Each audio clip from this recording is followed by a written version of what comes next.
ملګرو دوستانو تاسو ته بیا هم ښه راغلاست وایم رحماني اکاډمي ته. او نن زه غواړم چې اکاونټینګ باندې زه بحث وکړم، د هغه انټروډکشن څخه زه پیل کوم.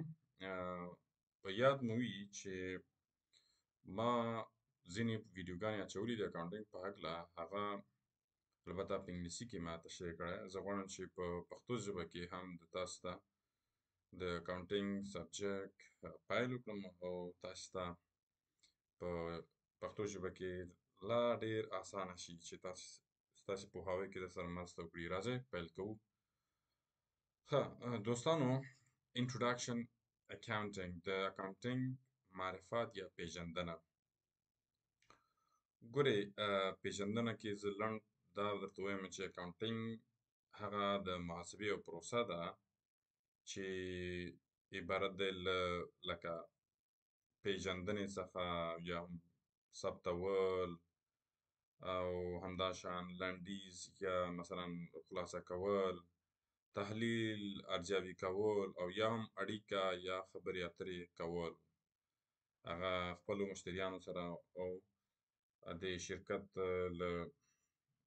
لکه هغه څوک چې د شرکت انساید کې ممبرس دي او یا هم آوټساید څخه څوک مثال راځي شرکت، هغوی سره خبرې اترې کول. ښه راځو، د دغې پروسو یو مجموعه د اکاونټینګ، دغه ټول دغه 1 2 3 4 5 دانې دا پروسې دي، د دغې ټولګه د اکاونټینګ دا بستر اکاونټینګ. نو یوازې په یو شي باندې هم دا نشي پوره کېدای تر څو چې دغه 5 واړه ایلیمنټس یا سټیپونه دا ټول شیان چې په نظر کې ونیول شي، هغه نه بعد اکاونټینګ موږ ته جوړېدلی شي، اکاونټینګ پروسه بشپړ کېږي. ښه آیډنټیفاینګ مطلب لکه identifying, recording, summarizing, analyzing, communicating.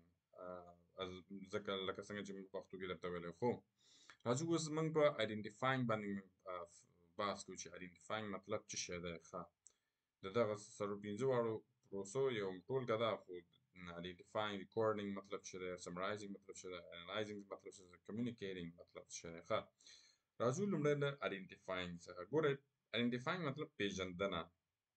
څه شي پیژندنه ده باندې زموږ بحث ته خلاص شي. ګورئ، پیژندنه د اقتصادي پیښې یا اکنامک ایونټس چې ورته وایي، اقتصادي پیښې هغه پیښې دي چې یو سوداګریز سازمان او یا هم درته ووایم چې یو ارګنایزیشن یا یو شرکت د پایلو د ثبتولو لپاره پیژندل کېږي. یعنې پایلې چې شي د هغه په وخت کې مثال ته هغه ثبتوي او هغه دغه وخت کې ته پیژنې. مثلا دا هغه معلومات ته ویل کېږي چې پیسو له مخې اندازه کېدلی شي. آیډنټیفاینګ لکه ګورئ، د پیسو له مخې که چېرته ته وکولی شي چې د پیسو له مخې مثلا راکړه ورکړه کېږي که نه، د هغه پیسو له مخې کېږي. نو که چېرته ته د پیسو له مخې ته پیژندنه ونه کړې نو هغه په اکاونټینګ کې نه راځي، اقتصادي پیښو کې نه راځي. بخښنه غواړم، په اقتصادي پیښو کې نه. اقتصادي پیښې مطلب دا دی چې هغې کې راکړه ورکړه شوې وي، ټرانزکشن شوی وي، صحیح ده، مصارف شوی وي. نو هغه وخت کې موږ کولی شو چې هغه موږ اقتصادي پیښې پوه شو چې دا اقتصادي پیښې. ښه که چېرته موږ اقتصادي پیښې وګڼو، کوم شرایط باید په نظر کې شرایط باید ولري؟ ځینې شرطونه دي چې دا باید موږ په نظر کې ونیسو. هغه وخت کې موږ کولی شو چې دغه ته ووایو چې اکنامک ایونټس. اکنامک ایونټ economic event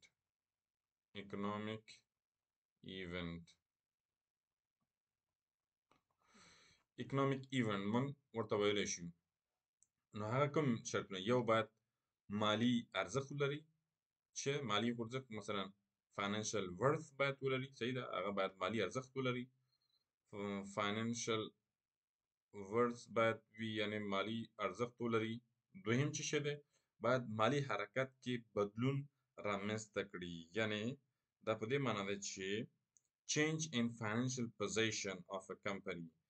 کله چې د کمپنۍ په فاینانشل پوزیشن کې یا مالی حرکت کې بدلون رامنځته کړي، هغه ته موږ اقتصادي پیښې وایو، صحیح ده. financial position of a company, change in financial position of a company، صحیح ده. په دې کې باید بدلون راوړي. او بل څه باید د تبادله پکې وي. صحیح ده. مثلا اکسچینج دلته باید وي. مثلا یو شی ته اخلي او په مقابل کې بل شی اخلي. مثلا پیسې ورکړي او شی ترې نه اخلي. صحیح ده. نو دلته څه کېږي؟ اکسچینج رامنځته کېږي. کله چې شی وي اکسچینج وي. اکسچینج باید وي. یو شی یو څیز اکسچینج وي، د هغه په نتیجه کې اقتصادي دغه چینجز یا مثلا تحرکات رامنځته شي.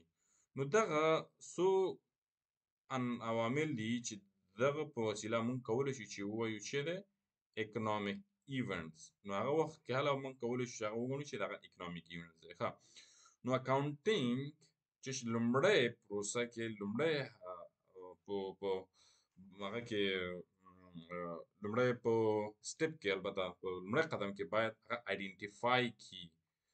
څه شی آیډنټیفای کړي؟ اکنامیک ایونټس. سمه ده. نو که چېرته اکنامیک ایونټ ونه شي کړی، اکنامیک ایونټ وجود ونه لري، نو دلته څه کېږي؟ نه شي کولی شي چې ته ووایې چې هغه یعنې دغه دی کوم اکنامیک ایونټ دلته را پیدا کېدلی شي، یعنې موږ هغه ته نشو ویلی.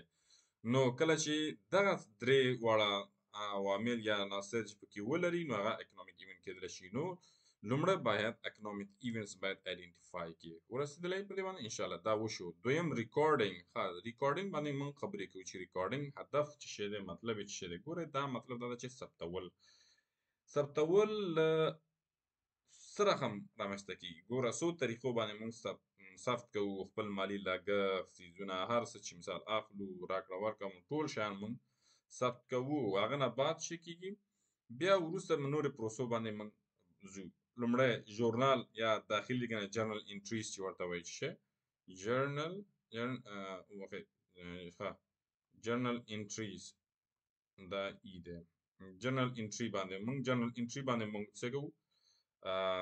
موږ ریکارډینګ کوو. بل چې دی لیجر پوسټینګ یا بل لیجر پوسټینګ چې دی هغه لیجر ثبتول دی. صحیح ده.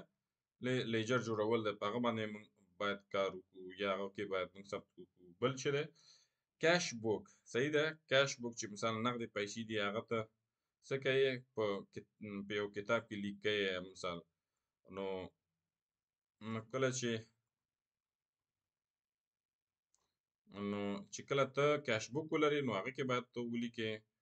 او بل چې دی بانک ریکنسیلیشن سټیټمنټ، یعنی مثلا بانکي تطابق. مثلا په بانک کې مصارف لري یا مثلا هلته تا پیسې ډیپازیټ کړي دي یا څه حساب دی، د بانک کې خپل مالي هغه سرچینې هلته ته کېدای شي هلته ساتې یا څه هر رقم مسله که نه، ته هغه پیسې راکړه ورکړه کوې. مثال ته وړې هلته بانک کې ذخیره کوې، نو ته بانک ریکنسیلیشن سټیټمنټ هغه نه هم ته د بانک نه هغه بانکي تطابق راپور چې دی هغه ته باید ولرې.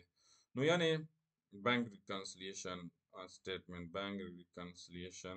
زه دا مخفف لیکم چې دلته لږ ماوس په وسیله لږ ذره مشکل دی. سټیټمنټ. نو دا هم یو، دوه، درې، څلور. دغه څلور دانې لارې دي چې په دغې وسیله موږ کولی شو چې ثبت کړو د څه شی؟ اکنامیک ایونټس. کله چې اکنامیک ایونټ موږ آیډنټیفای کړو، بیا یې موږ څه کوو؟ ثبت کوو. په څه شي کې؟ په دغه په دېو کې، په دې څلورو او پنځو کې، په دې کې موږ ځان څه کوو؟ دغه اکنامیک ایونټس موږ په دېو کې ثبتوو او رسوو یې. ښه، کله چې موږ ثبت کړو ورسول، بیا ورپسې کومه پروسه ده؟ بیا ورپسې موږ راځو سمرایزینګ. په سمرایزینګ باندې موږ ځان پوهوو چې دا سمرایزینګ څه دی، په څه شي باندې موږ بحث کوو. دا سمرایزینګ هدف یې دا دی چې خلاصه کول، لنډ کول، برابرول او لنډۍ جوړول، یعنې د دغه معلوماتو لنډول، جوړول، دغه ټول سمرایز کول. مالي راپورونه، دا ټول دغه مالي راپورونه دي. په هر یو کې چې ته لیکې، نو دا یو مالي راپور دی چې ته پکې ځای په ځای کوي. نو د دغه ټولو کله چې تا آیډنټیفای هم وکړو، تا ریکارډینګ هم وکړو، هغه نه بعد څه کوې؟ دغه دواړه په دې پروسه کې ته څه کوې؟ سمرایز کوې. سمرایز په څه شي کې کوې؟ سمرایز کې ګورئ په څو څیزونو باندې کوو. سمرایز موږ راځو په څه شي کې کوو؟ سمرایز په البته په بیلنس شیټ کې کوو. په څه شي کې؟ بیلنس شیټ کې کوو. بیلنس شیټ کې کوو. بل په چې شي کوو پروفیټ اینډ لاس اکاونټ کې کوو پروفیټ اینډ لاس اکاونټ کې کوو موږ پروفیټ اینډ لاس اکاونټ کې بل په چې شي کوو بل په کیش فلو سټیټمنټ کې کوو دا هر یو ځان ته بیا تشریحات لري هر یو ځان ته زه بیا تشریح کوم اوس ډېر زیات نه غږیږو په دې باندې نو دا په اسانۍ سره بیا زه تاسو ته ټول وایم بیلنس شیټ شو پروفیټ اینډ لاس اکاونټ شو او دنه بعد موږ لرو کیش فلو سټیټمنټ صحیح ده کیش فلو سټیټمنټ یو دا په دې درې واړو کې موږ څه کوو سمرایز کوو کله چې موږ سمرایز کوو نو هغه نه بعد موږ کمیونیکیشن راځي کمیونیکیشن هم هدف یې دا دی چې ته څه کوې ته خبرې اترې کوې اړیکه نیسې اړیکه نیول دی او خبرې اترې کول دی چا سره سټیک هولډر سره چې سټیک هولډر هغه نو مختلف خلک او کسان یا هغه راځي مثال په ډول کله چې ته دغه ټول شیان دې ولیکې نو دغه سمرایزینګ کو او رښتیا سمرایزینګ وروسته انالایزینګ راځي انالایزینګ باندې موږ بحث تحلیل کوو چې کله موږ ټول ولیکه سمرایز هم که او دغه هم که جنرټیټ باندې کې مې ولیکه پروفیټ لاس هم کیش بوک کې مې ولیکه نو ټول سمرایز هغه نه موږ انالایز کوو انالایز نه مطلب دا دی چې دغه ټول لنډ شوي معلومات تحلیل کوو تر څو د شرکت مالی حالات او فعالیت معلوم شي موږ ته موږ کله چې موږ هغه موږ ته معلوم کړه دغه ټول څیزونه موږ ته معلومي شي څومره موږ ګټه کړې څومره موږ تاوان کیو آیا زموږ فاینانشل پوزیشن ښه دی آیا هیلتیر دی نه دی آیا زموږ فاینانشل پوزیشن په پروګرس حالت کې دی او که فیلر په حالت کې دی یعنی هدف مې دا دی چې په ښه پرمختګ حالت کې روان او په ناکامۍ حالت کې روان دغه موږ ټول وروسته له سمرایز نه موږ څه کوو انالایز کوو تحلیل کوو مثال او هغه نه بعد موږ ځان پوهیږو مثال په ډول د ګټې فیصدي تحلیل کول صحیح ده چې مثلا څومره موږ ګټه کړې ده څومره موږ تاوان کړی ده دغه فیصدي تحلیل کول او یا د روان کال خرڅلاو د تیر کال سره پرتله کول مثلا سږ کال موږ څومره موږ خرڅلاو کړی دی او تیر کال موږ څومره خرڅلاو کړی دی صحیح ده آیا په تیر کال کې موږ ګټه زیات وو که تاوان زیات وو په دغه کال کې په دې کال کې زموږ ګټه زیات وو که تاوان وو یعنی زموږ پروفیټ اینډ لاس باندې موږ زیات فوکس کوو ځکه همدغه دی چې موږ ته څه کوي زموږ فاینانشل پوزیشن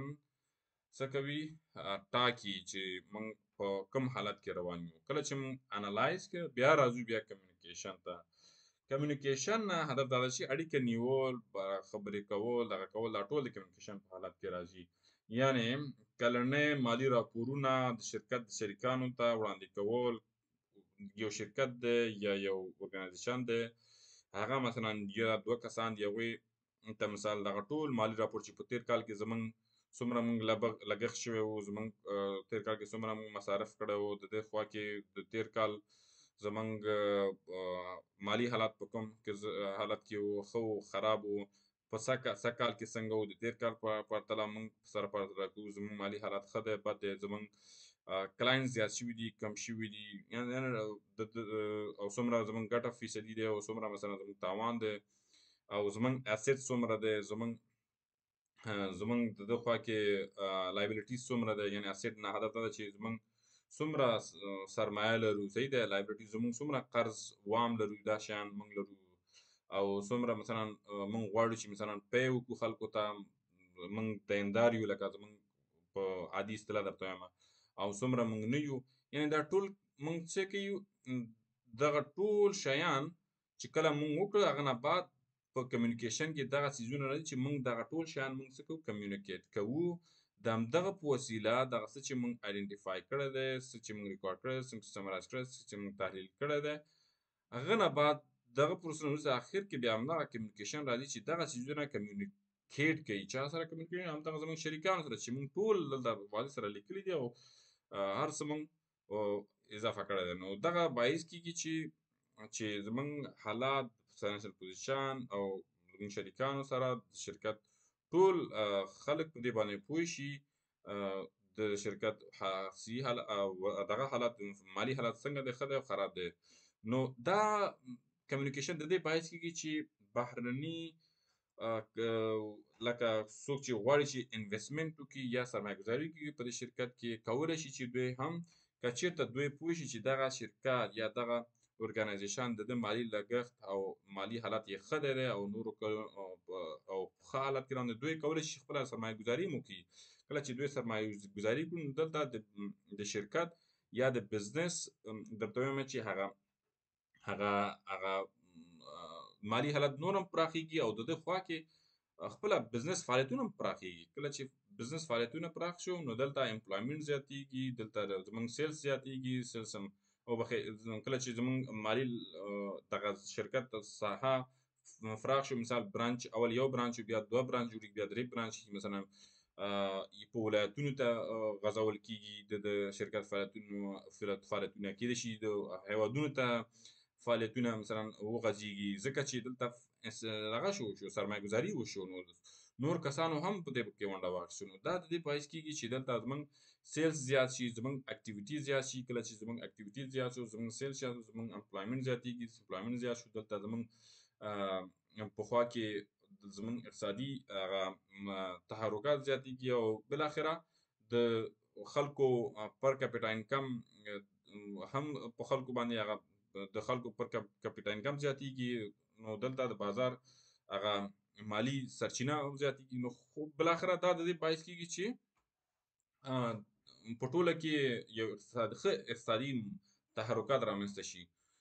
دوستانو دا دومره و چې ډېر نه غږېږم په دې باندې چې ځکه ویډیو زیاتېږي او چې کله له خیره نور په دې نورو شیانو باندې کله بحث کوو هغه په راتلونکي ویډیوګانې زموږ چینل سره لایک کړئ او که مو ویډیو خوښ کړی نو سبسکرایب کړئ او درسره سیو یې کړئ. که اوس نه ګورئ وروسته یې ګورئ نو په دې هیله چې شی مو زده کړی وي او یو څه تاسو ته اسانتیاوې راغلی وي نو زه بیا په نورو کې هم په نورو څیزونو باندې هم غږېږم او راتلونکي ته انشاءالله اسانه ویډیوګانې نور هم جوړوم او دغه اکاونټینګ باندې زه غږېږم حتی تر دې چې بیا له ځینې پریکټیکل باندې موږ بیا خبرې کوو سوالونه بیا زه حلوم انشاءالله په هغه باندې مې غږېږو. خدای دې وکړي چې یو څه تاسو ته په درس او دغه کې تاسو ته یو څه معلومات اضافه کړی وي او تاسو ته یو څه اسانتیا راغلی وي او تر بیا ښې چارې د الله په امان. السلام علیکم.